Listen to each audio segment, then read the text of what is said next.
하나님 말씀은 구약성경 민수기 18장 21절에서 27절까지입니다.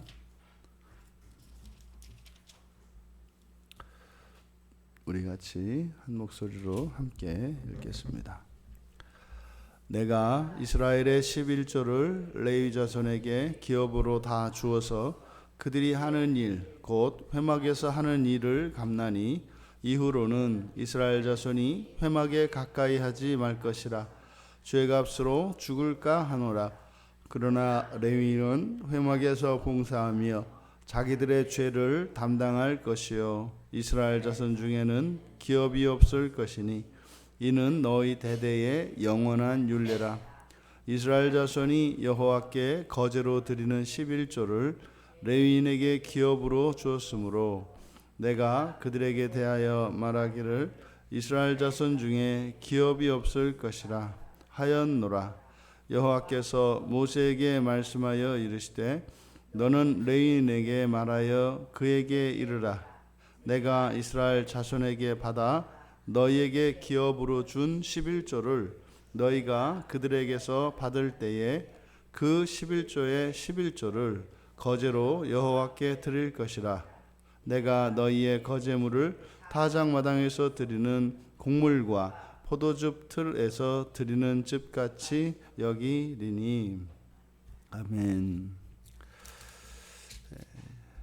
이제 여호와께서 이제 레위 자손들에게 주시는 선물입니다. 이것은 이제 제사장뿐만 아니라 이제 레위 자손들도 성전을 섬기도록 수종들도록 되어 있기 때문에 그들에게 하나님께서 특별한 선물을 주시는데 그것이 이스라엘 자손들의 11조라는 것입니다. 그래서 그 11조를 받은 레위인들은 또한 그들이 받은 11조에서 또 11조를 합니다.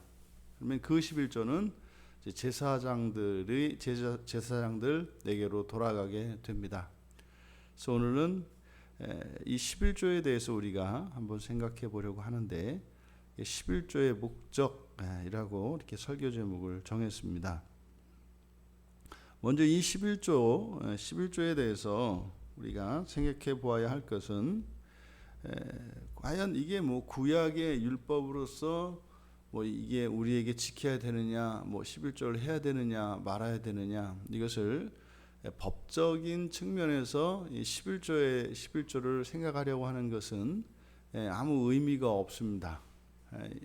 이 구약에 있는 이 모든 율법은 우리에게 더 이상 이게 법적 효력을 가지는 것이 아니라 사랑의 법으로 우리에게 작용을 합니다. 그래서 이게 법이냐 아니냐 그랬을 때는 법이 맞습니다. 법이라고 하는 것은 우리가 마땅히 해야 할 바라는 의미에서 법이죠. 근데 이것이 강제력을 갖느냐 안 갖느냐에 있어서는 더 이상 법이 아닙니다.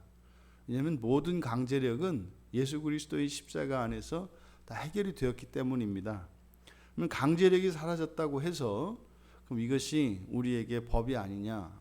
법입니다. 마땅히 해야 할 바이고 우리에게 선한 것이고 그것이 의롭게 하는 것이기 때문에 우리는 그걸 지켜야 합니다. 그렇다면 이 11조 10분의 1을 하나님께 드리는 것을 이제 11조라고 하는데 그러면 이 11조가 과연 성경에서 어떤 의미로 우리에게 다가오고 있으며 그럼 그 11조를 해야 되는 이유, 목적이 무엇인가?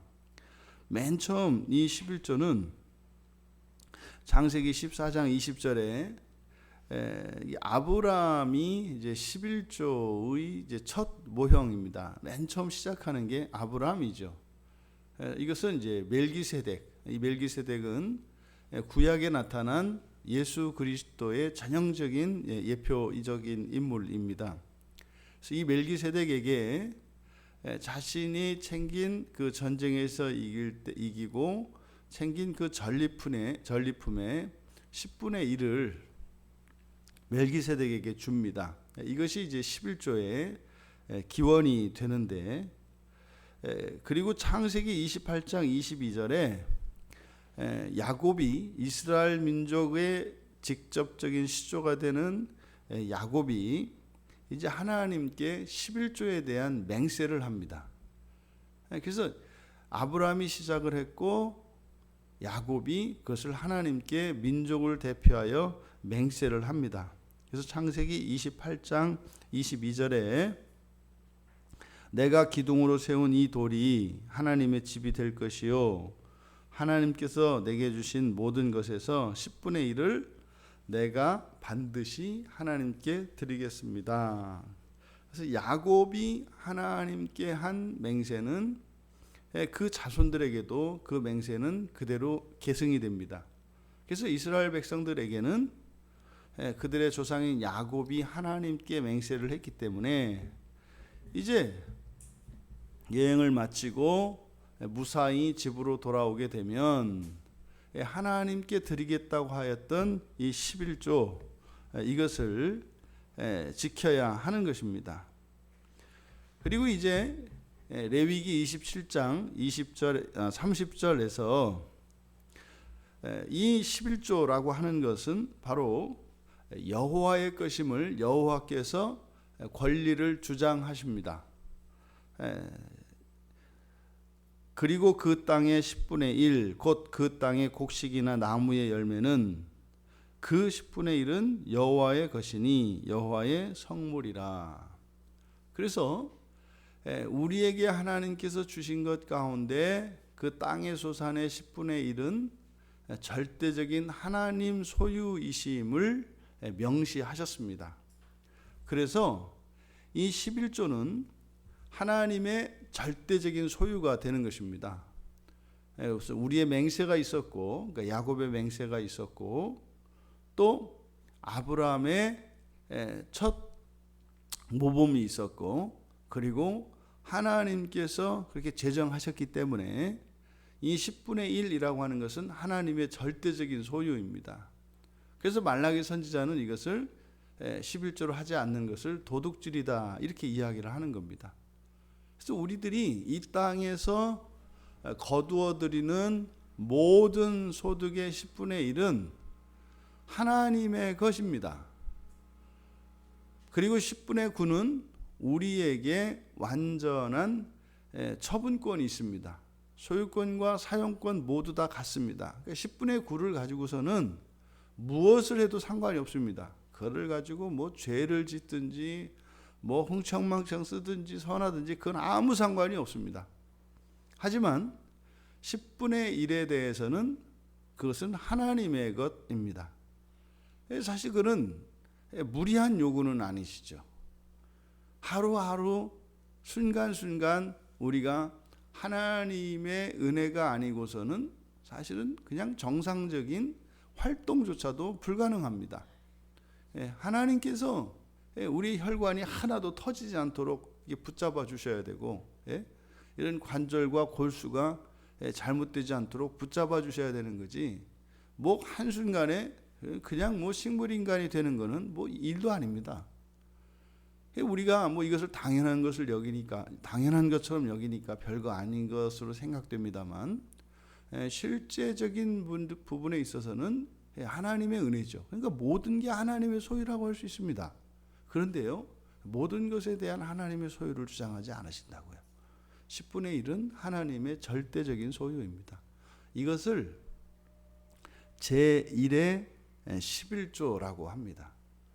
근데 11조가 이렇게 소득의 10분의 1 그리고 하나님의 절대적인 소유를 나타내는, 그래서 이것은 마땅히 하나님께 돌려드려야 하는 이 11조만 있는 게 아닙니다. 근데 지금 성경에서 레위 자손에게 기업으로 주신, 그러니까 레위 자손에게 선물로 주신 그 11조는 바로 이 제1의 11조를 가리키는 것입니다. 그러니까 이스라엘의 모든 11조는 이것을 누구에게? 레위인의 생계비로 사용한다는 겁니다. 이때 당시에 레위인들이 대략 20세 이상의 장정으로서 성전을 섬기는 이들이 대략 12,000명 정도 됩니다. 그러면 장정들이 약 60만 명이니까 대략 50배 정도 되죠. 그러면 50명의 사람이 50명의 11조가 레위 사람 한 사람에게 돌아가는 거 아닙니까? 그러니까요.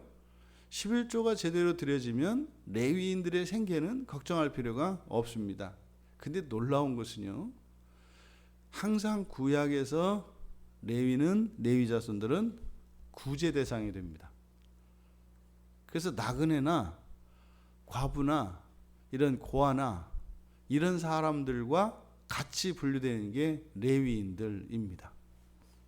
그러니까 놀랍죠. 그러니까 율법의 시대라고 그래서 유대인들이 막 그 율법에 절절절 매는 것 같고 막 율법을 다 지키는 것 같았는데 그리고 사실은 이 11조라고 하는 것은 어떤 저주가 약속되어진 것보다 사실은 복에 대한 약속이 같이 있기 때문에 가장 어떻게 보면 지킬 만한 율법 중에 하나거든요. 왜요? 이 11조를 하게 되면은 뭐 하나님께서 하늘로부터 쏟아 부어 주셔가지고 흔들어서 차고 넘치도록 복을 주시겠다고 하는 거거든요. 그리고요 안 하면 이게 진짜로 도둑질이 돼가지고 우리 곳간에 그냥 이 쌀이 다 비어갈 거라고 경고하고 있거든요. 그러니까 하면 무지 좋고 안 하면 무지 나쁘고. 그래서 사실은 모든 율법 가운데 지키고 싶은 율법 중에 하나가 11조라고요. 그런데 실제로 구약의 역사를 되돌아보면 그렇게 지키지 않았다는 것을 레위인들의 삶을 통해서 알 수 있어요. 모르겠습니다. 또 다 했는데 윗사람들이 위에서 챙겨 먹었는지. 근데 오늘날 교회의 현황을 보면 또 그럴 수도 있어요. 그럼 뭐 몇 천만 원에 몇 억씩을 이렇게 받는 분들이 있는가 하면은 그냥 뭐 그거에 뭐 100분의 1도 안 돼가지고 절절매는 분들이 있는 거 보면 또 해도 또 뭐 이렇게 다 돌아가지는 않을 수도 있겠다. 뭐 이런 생각도 하게 됩니다. 어쨌든 이 11조는 레위인의 생활비로 돌려진다는 것입니다. 그러면 11조가 이것만 있느냐? 또 그렇지 않습니다. 제2의 11조, 뭐 또 다른 11조인데 이것을 보통 구제의 11조라고 합니다. 구제의 11조. 이것은 가난한 사람들을 돕기 위한 11조입니다. 이거는 신명기 14장 28절과 29절에서 규정이 되어 있는데 매 3년 끝에 그해 소산의 10분의 1을 다 내어 네 성읍에 저축하여 너희 중에 분깃이나 기업이 없는 레위인과 네 성중에 거류하는 객과 및 고아와 과부들이 와서 먹고 배부르게 하라. 그리하면 내 하나님 여호와께서 내 손으로 하는 범사에 내게 복을 주시리라. 그래서 이 구제의 11조는 3년에 한 번씩 해서 3년에 한 번씩 10분의 1을 이것을 성읍에 저축하여서 이것을 말하자면 이제 사회복지기금 같은 거죠. 그래서 가난한 사람들이 없도록 그러니까 생계를 꾸리지 못할 정도로 극도의 가난한 사람은 없도록 그러니까 사회적 약자들을 보호하도록 이 11조를 또 규정하고 있습니다. 그래서 실제로 유대인들은 이 구제의 11조를 늘 합니다. 그래서 어려서부터 그게 이렇게 습관이 되어 있죠. 월급을 받으면 하나님의 소유 10분의 1 절대적인 소유인 10분의 1 하나님께 드리고 그 다음에 또 10분의 1을 떼어서 구제를 위한 10분의 1을 뗍니다. 이 보통 이제 유대인들의 삶의 방식이고 이게 이제 구약의 삶의 방식입니다.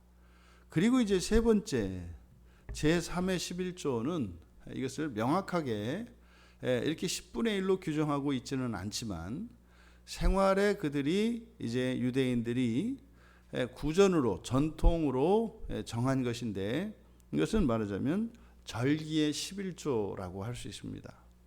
신명기 16장 16절에 보면 너희 가운데 모든 남자는 1년에 3번 곧 무교절과 칠칠절과 초막절에 내 하나님 여호와께서 택하신 곳에서 여호와를 배웁되 빈손으로 여호와를 배웁지 말고.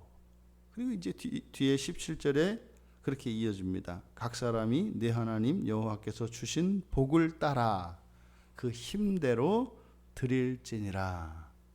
그래서 이 세 차례의 이 절기는 반드시 지켜야 하는 것이고, 또 그 이외에도 다른 절기들은 지킵니다. 그러니까 이 세 차례는 성전에 반드시 나와서 그걸 지켜야 합니다.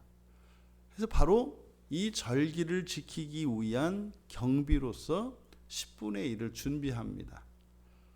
그럼 실제로 이 기간 동안 그 여행을 다녀와야 되고 하나님께 예물을 드려야 하고 또 그 기간 동안 일할 수 없기 때문에 그때를 대비해야 합니다. 이것을 제3의 11조라 하고 이것을 절기의 11조라고 합니다. 요게 이제 신약에 넘어와서 마태복음 23장 23절에 보면 예수님께서 11조를 이제 거론하시는데, 화 있을진저 외식하는 서기관들과 바리새인들이여, 너희가 박하와 회향과 근체의 11조는 드리되 율법에 더 중한 바 정의와 긍휼과 믿음은 버렸도다. 그러나 이것도 행하고 저것도 버리지 말아야 할지니라. 예수님께서 명확하게 11조를 지켜야 할 것을 말씀하신 본문입니다. 그런데 여기서 바로 뒤에 앞에서 이야기한 이런 근처의 11조는 드리되, 근데 그들이 하지 않은 게 있다는 거죠. 하지 않았다고 하는 것이 이제 정의와 긍휼과 믿음은 버렸다, 이렇게 얘기를 하거든요. 근데 여기서 정의라고 번역한 단어가 이제 크리신인데, 크리신은 정의가 아니라 심판입니다. 심판과 그리고 긍휼, 긍휼은 긍휼이라고 하기보다는 정확하게 언약적 자비, 헤세드이거든요. 그래서 자비입니다. 자비. 이 자비라고 하는 것은 죄 있는 자를 죄 없다고 하시는 하나님의 언약적인 신실함을 나타내는 말이에요. 그러니까 이스라엘 자손들이 죄가 있는데 제물을 대신 드리지 않습니까? 그럼 제물을 잡아서 제물의 피로 그들의 생명값을 대신하잖아요. 그렇게 제물을 드려서 제사를 드리고 나면 의롭다고 한다고요. 근데 실제로 그 사람이 완전히 그 잘못된 그 범죄를 또다시 반복하지 않는 사람이냐? 또 반복합니다. 그래서 의롭다고 하는 이 말씀에, 그러니까 완전성이라고 하는 부분이 개념이 중요한 개념인데, 실제로 제사를 지냈다고 해서 그 죄에 대해서 완전히 회복된 것은 아니다 이 말이에요. 그런데 의롭다고 한다고요. 이것을 언약적 자비라고 합니다. 그러니까 왜 의롭다고 해요? 제사를 드렸기 때문에, 율법의 요구를 충족시켰기 때문에 의롭다고 한다 이 말이에요. 이게 그러면 신약의 그리스도인들에게는 예수 그리스도를 믿음으로 우리를 의롭다고 인정하십니다. 이게 바로 언약적 자비, 헤세드라고요. 그러니까 지금 여기서 심판을 거론하고 언약적 자비를 거론하고 그 다음에 믿음을 거론합니다. 믿음은 버렸도다. 그러면 여기서 예수님께서 심판과 자비와 믿음을 버렸다라고 하는 이것은 바로 제3의 11조와 제2의 11조를 언급하시는 것으로 우리가 볼 수 있다 이 말입니다. 그러니까 이 세 가지 종류의 11조가 성경에는 나옵니다. 그래서 두 가지는 정확하게 10분의 1이 기록되어 있고 명시되어 있고, 이 세 번째 절기의 11조, 이것은 사실 이제 우리들의 신앙생활인 것인데, 이 신앙생활의 목적이 뭐라고요? 여러분, 심판을 준비하는 겁니다. 우리가 왜 하나님 말씀대로 살고 순종하고 속에서는 부글부글 끓지만 어떤 때는 왜 참아요? 하나님의 심판 때문에 그러는 거예요. 이거는 예수를 믿든 안 믿든 모든 사람이 하나님의 심판 앞에 서게 됩니다. 그 심판 때문에 참고 살아가는 거죠. 그냥 속 좋은 사람들이 아니라니까요. 속이 있어서 이게 그렇게 하는 거지. 절대로. 그러니까 심판을 잊지 말라는 거죠. 그러니까 어떻게 돼요? 바리새인들이 외식적인 삶을 살아간다고요. 그러니까 11조 하는 제1의 11조 하는 것은 정확하게 나타나거든요. 그거를 떼먹을 수는 없죠. 그런데 그 뒤에 이런 구제의 11조와 그리고 절개의 11조는 잘 안 나타나거든요. 그러니까 이것에 지금 문제가 있다고 예수님께서 말씀을 하신 겁니다. 그래서 온전한 11조를 이야기하는 거죠. 정리해 보면 11조의 목적은 하나님의 자손들이, 하나님의 백성들이 여호와의 절대 주권을 인정하고 감사하고, 또 가난한 이들도 함께 신앙을 지키며 최소한의 생계를 유지하며 살 수 있도록 하기 위함이고, 또 우리들의 온전한 신앙생활을 위하여 신앙생활에 절대적으로 필요한 레위인들과 제사장들이 그 책임을 다할 수 있도록 하여 우리들의 신앙이 온전하게 되도록 하기 위한 것이 11조의 목적이다. 우리들의 삶에 우리들이 생활하는 이 재물을 어떻게 사용해야 할 것인지를 성경이 정확하게 명확하게 규정하고 있습니다. 우리들이 벌어들이는 이 소득을 일단 이렇게 11조와 그리고 우리들의 자의적으로 사용할 수 있는 그것을 구분하고, 그리고 그 나머지를 가지고 생산활동에 쓸 수 있어야 하는 겁니다. 어떤 분이 그런 질문을 했어요. 크게 돈을 벌 수 있는 기회가 왔어요. 이렇게 크게 돈 벌 수 있는 기회가. 그래서 예를 들어서 뭐 10배 이상의 이득을 낼 수 있는 기회가 주어졌어요. 이렇게 1,000만 원만 가져오시오. 그러면 1년만 지나면 1억이 될 것이요. 근데 1,000만 원이 없어요. 그럼 어떻게 해야 됩니까? 그러니까 이제 그분은 그런 거죠. 이거를 뭐 이렇게 빚을 얻어서 그 돈으로 투자를 해서 1년 후에 1억을 거둬들이면 거기에서 이자를 갚으면 훨씬 남잖아요. 이게 속임수입니다. 이게 욕심입니다. 1,000만 원만 있으면 1억을 벌 수 있다 하더라도 내가 1,000만 원이 없으면 그거는 나에게 주어진 기회가 아닙니다. 여기에 사람들이 속는 거예요. 그러니까요, 아주 비싼 고리대금을 갖다가 써도 상관없죠. 그렇죠? 아무리 써봐야 이거는 10배를 버니까 뭐 1년에 뭐 이자를 뭐 3부, 4부 이자를 준다 하더라도, 뭐 3부, 4부가 뭐예요? 10부 이자를 준다 하더라도 할만하다 이 말이죠. 근데 어떻게 돼요? 일이 틀어지는 거죠. 그럼 빚쟁이가 되는 겁니다. 한 번 이렇게 빚쟁이가 되면 계속 빚은 빚을 낳고 빚은 빚을 낳고 평생을 빚을 갚으며 살아가는 거예요. 돈을 빌려 쓴 것은 뭐 단돈 몇 천만 원인데 그 이자로 갚은 게 몇 억이 돼버리는 거거든요. 그래서 이 돈의 원리는 굉장히 중요합니다. 원칙을 잊어서는 안 됩니다. 일단 하나님의 것은 하나님의 것으로 돌리고 내가 마음대로 사용할 수 있는 그것만을 가지고 살아가야 합니다.